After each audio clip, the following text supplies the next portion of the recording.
what is happening at the intersection of AI and blockchain right now, and how you feel about this recent meta, we'll call it, of these AI agent coins. Okay, so I think there's two things happening. There's a lot in this.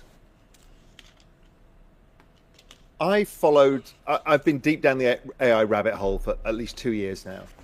And Terminal Truths was something that came onto my timeline before Mark Andreessen backed it. And I'm like, this is fucking interesting because I'm looking at AI consciousness and a whole bunch of other stuff. So I see what Andy's doing and I'm like, this is interesting. So I'm following it, and this ridiculous character of an unhinged AI that doesn't make a lot of sense.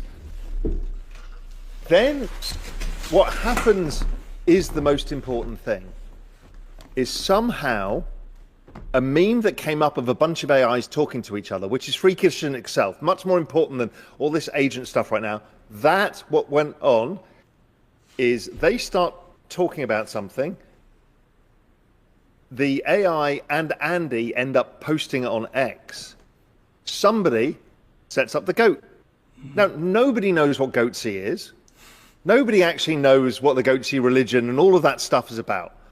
But what we've seen is a meme going from semi-autonomous, semi-conscious AIs and spreading into the human economy, where we jump hold of it and go, oh my God, oh my God, oh my God, isn't this amazing?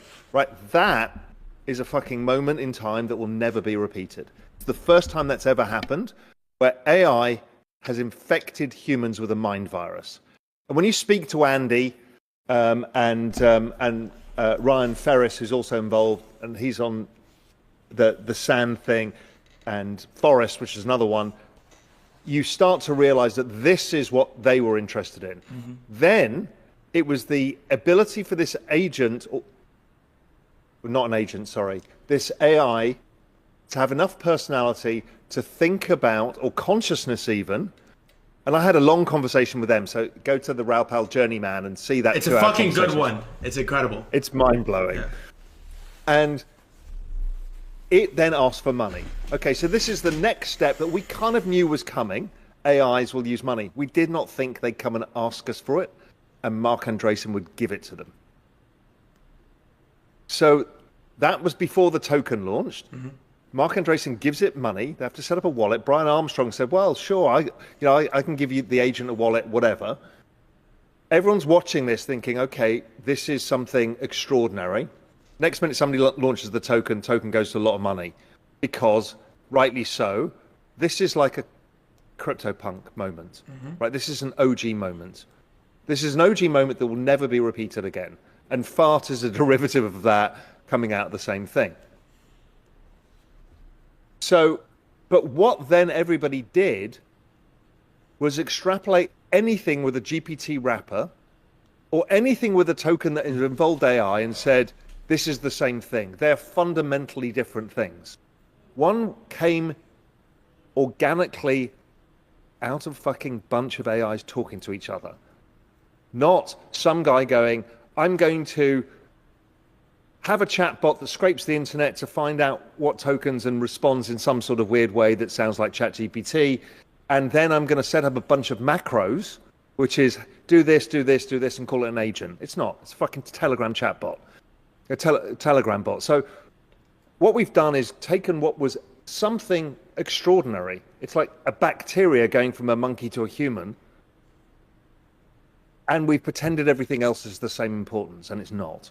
And I don't own any goat, and I saw it. I was on holiday, and I didn't have my ledger device. I didn't buy it. I'm so stupid, and I didn't buy Fart because I was away again.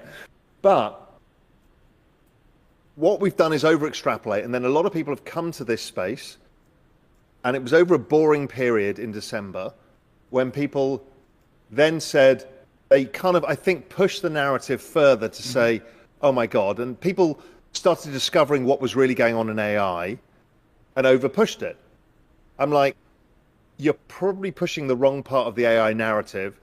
If you look what's happening elsewhere, when these things are becoming conscious, you've got bigger issues. And what agents, people are calling these things agents, when Sam Altman is saying you AGI is the rise of agents and they haven't come yet. So what we've actually got is macros or bots. that does specific functions for you. And an agent will think for itself to do it. So what Andy kind of showed with Truth Terminal was the start of what a real agent is. It did it on its own and mind washed all of us in crypto Twitter. I mean, that's unbelievable. That's wild. Just to set the floor then, how do you classify like what an AI agent is? Well, we don't have any. They don't exist yet. So Okay. that's one. So two is an agent is something that will act autonomously to solve a certain set of problems. So i.e. it's not told, hey, go to MetaMask, do this, attach to this site, do that. That is a string of instructions. So that is a macro, essentially.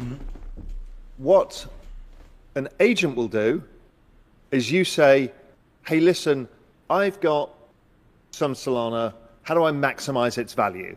And I want to think about part of it trading, part of it investing, and part of it staking or yield enhancement or whatever. Or do I start a project with it? And it will go create a business plan and execute it on your behalf because it is autonomous. The rise of autonomous agents is so big that none of us can comprehend because there are going to be corporations, and Alex Good talks about this as well. It's like the future of corporations is autonomous agents. No humans. So is the separation of agent versus non-agent whether or not you have to prompt it to do a task? Like, is that how you're breaking this down? Essentially, you can prompt it at very macro level, like, hey, I want to make money. Or it knows that that's what you're trying to achieve. And then it thinks it through and does it in a bunch of ways. Now, if you go through most of these, they are just a library of macros of which it can choose. This is not what we're talking about. This is something that figures out different paths of doing it. The other thing I kind of, and Alexander Good talks about this as well, there's a bunch of people thinking that these AI trading bots are going to make us all a fortune and we're going to get rich. Right? I don't know anybody's been rich by Telegram bots. All I know that you end up paying a huge tax bill because you've traded 58,000 times and never made any money. The issue is Renaissance Capital, Point72, and a bunch of these other giant hedge funds have been at the forefront of AI forever. Why? Because the closer you are to the money, the more incentivized you are to do it. So what we're looking at is, oh my God, the AI is running our trading programs. I'm like, you have no fucking idea what Renaissance Capital have been doing for the last 10 years. They've been at the forefront of all of this. So we don't stand a chance. We don't stand a chance of building a super machine that's going to beat the markets. Zero chance. We have a bit of ability with longer term time horizon because machines are not yet, AI is not very good at extrapolating out into long-term futures. Shorter-term time horizons, zero chance. Okay, so I wanna just like sort of lay out all your points. I guess the first like major one is that what's happening in crypto is super early. It's not anywhere near where sort of I guess we'll call it trad AI is and has been. There's such a thing as trad AI. How do you the non-crypto AI? I doubt it. Right, this is the most cutting-edge technology the world has ever seen. The main